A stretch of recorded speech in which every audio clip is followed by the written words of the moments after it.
Good morning, friends.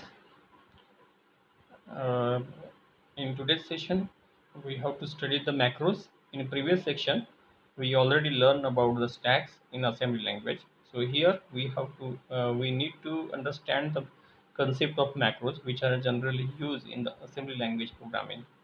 So let us start now. The topic macros. Macros are just like the procedures. Means procedure and macros are the same things, but the macros are smaller in size as compared to procedure. Macros are just like the procedure, but not really.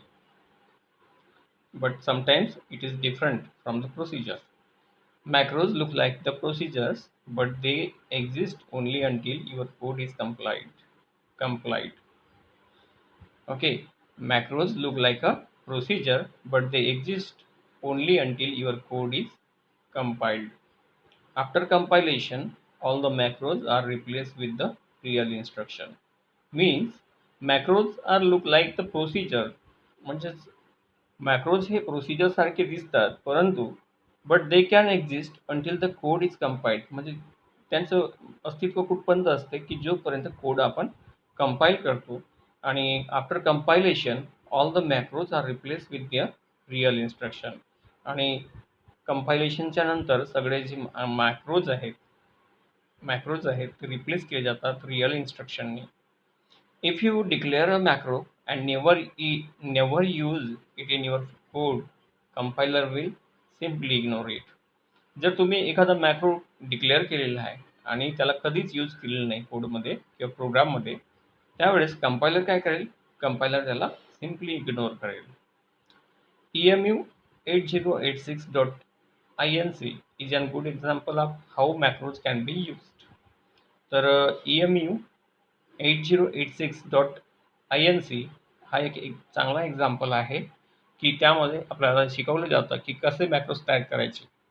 This file contain the several macros to make the coding easier for you. आणि ह्या फाईलमध्ये खूप सारे मॅक्रोज available असतात आणि जे आपल्याला teach करतात की कसं कोडिंग आपल्याला इझी जाईल. Macros are simply, we can say, the templates that already defined into the compiler, so we can use it into our program. It makes our programming simple and faster. So here the syntax is given, how the macros definition will be created. So macro definition, here we have to define the name of macro and the parameters, then instruction, then end macro means end m. Unlike the procedure, macro should be defined above the code that uses it. For example, म्हणजे जसा procedure आपण define करतो त्याच प्रकारे macro सुद्धा define करायचे आहे आणि जो कोड असेल, प्रोग्रामचा मेन कोड असेल, त्याच्या वर आपल्याला ते डिफाईन करायचं आहे. For example, you can see here, this is the macro. My macro p1, p2, p3. Move ax, p1 means p1 चा डेटा आपल्याला काय करायचा आहे, ax मध्ये स्टोअर करायचा आहे, ट्रान्सफर करायचा आहे. मूव bx, p2 म्हणजे p2 चा डेटा आपल्याला bx मध्ये ट्रान्सफर करायचा आहे. मूव cx, p3 म्हणजे तीनही रजिस्टरमध्ये p1, p2 आणि p3 च्या व्हॅल्यू आपण काय केल्या आहे, ट्रान्सफर केलेल्या आहे, म्हणजे स्टोअर केलेल्या आहे. त्यानंतर काय करायचं आपल्याला, माय मॅक्रो जो तयार केलेला आहे मॅक्रो p1, p2, p3 व्हेरिएबलसाठी, तर त्याला एंड करायचा आहे विथ द एंड मॅक्रो. त्यानंतर पुन्हा प्रोग्राम आहे आपला. आता हा ॲक्च्युअल कोड आहे आपला. ORG100H my macro 1 2 3 p1 p2 3 p2 आणि p3च्या व्हॅल्यू आहेत 1 2 3. My macro 4, 5, dx. त्यानंतर हा कोड आपण डायरेक्टली यूज करू शकतो. ह्या व्हॅल्यू आपण काय करणार, ओव्हरराईट करणार p1 p2 p3 सोबत, म्हणजे 1 2 3 त्या ठिकाणी ऑलरेडी स्टोर्ड आहे आणि त्यानंतर आपण काय करणार, त्या ठिकाणी 4, 5 आणि dx ची व्हॅल्यू त्या ठिकाणी ओव्हरराईट करणार आणि त्यानंतर रिटर्न करणार. तर यामध्ये इन्स्ट्रक्शन पण दिले आहेत. Move ax, 001H, move bx, 002H, move cx, comma 0003h, move x comma 0004h, move bx comma 005h and move cx comma dx. तर याचा प्रोग्राम अशा प्रकारे एक्सपांड केले जाईल. तर हा आहे example of मॅक्रोज. Now it's a time to see some facts about the macros and procedure. What is the difference between macros and procedure? As although they like same structure, but there is some difference, and we have to understand that difference in a given topic. When you want to use a procedure, you should use the call instruction. For example, call my procedure. Whenever we want to use procedure, you should use the call instruction. For example, call my procedure. When you want to use the macro, you can just type its name. For example, my macro. That is the difference between the procedure and the macros. When we use the procedure, then we should use the call instruction. And in macros, when we use the macro, you can just type its name to call the macro. Procedure is located at some specific address in the memory, and if you use the same procedure 100 times, the CPU will transfer the control to this part of the memory. Procedure is located at some specific address in memory, and if you use the same procedure 100 times, the CPU will transfer the control to this part of the memory. The control will be returned back to the program by the RET instruction, and the control will be returned back to the program by RET instruction. We know that thing. The stack is used to keep the return address. The call instruction takes about 3 bytes, so the size of the output executable file grows very insignificantly no matter how many times the procedure is used. So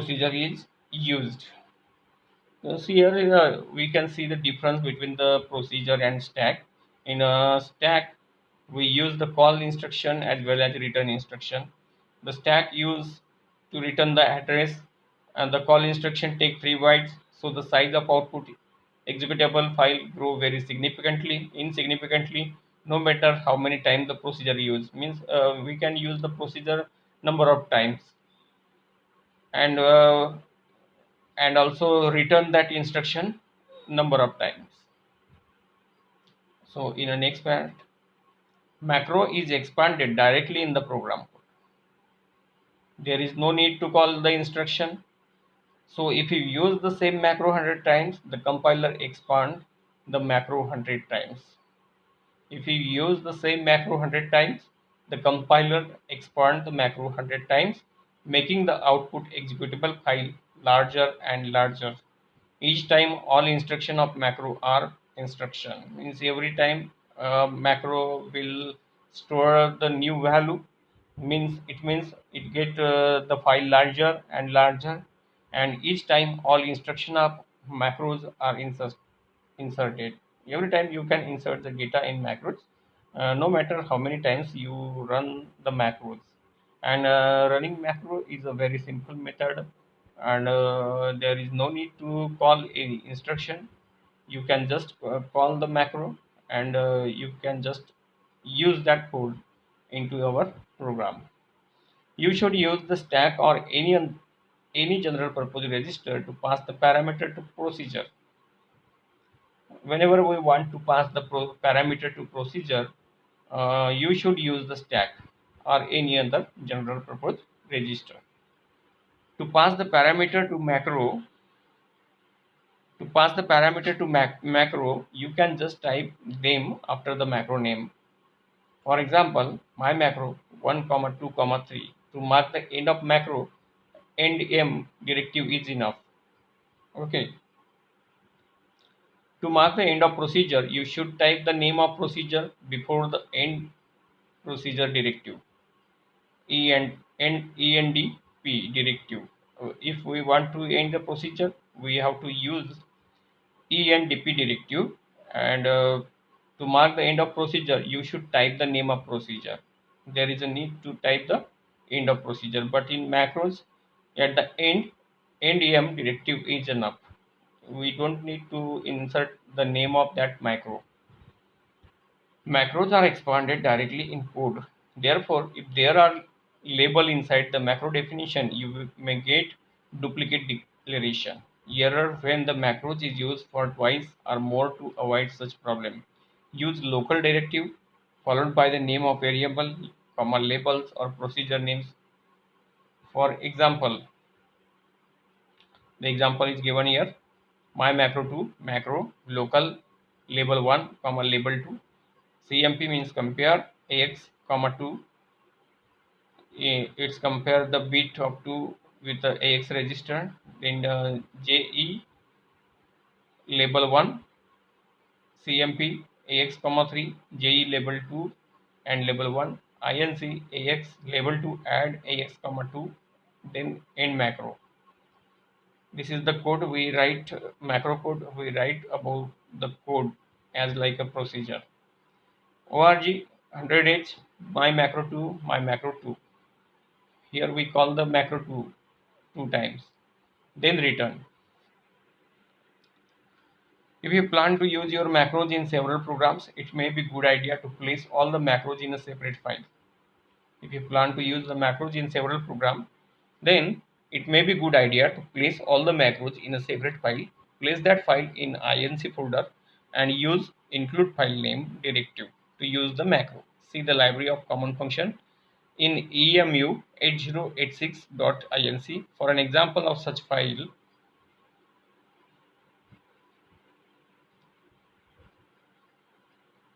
emu 8086.inc defines the following macros.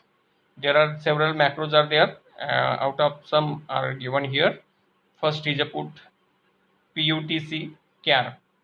It's a macro with one parameter and prints out the ASCII character at a cursor, current cursor position. It puts the current cursor position. Then second macro is a go to xy column comma row. Macro with two parameters. It set the cursor position, x y position. Then print string, macro with one parameter and prints out a string. It totally prints a string. Print n string, macro with one parameter, print out a string, then same as print but automatically add the carry as return at the end of the string.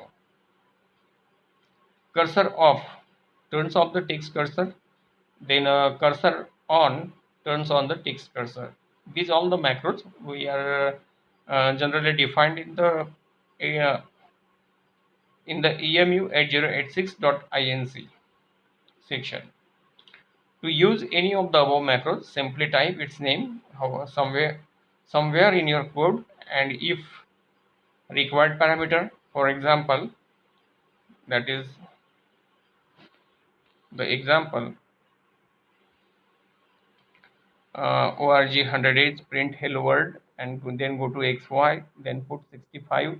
65 is an ASCII code for A, and then put B, then return, and then end. Return the operating system and directive to stop the compiler. When the compiler processes your source code, it searches the emu 8086.inc file for the declaration of the macros and replaces the macros name with the real code. Generally, macros are relatively small parts of the code, and it frequently use the macros may make your executable too big. That is, procedure are better for size optimization. So in this session, we study about the macros, and macros are similar like the procedure. So here we have to stop here, and in the next section, we have to study about the procedures. So thank you for watching this video, and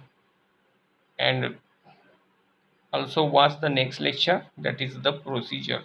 Thank you everybody.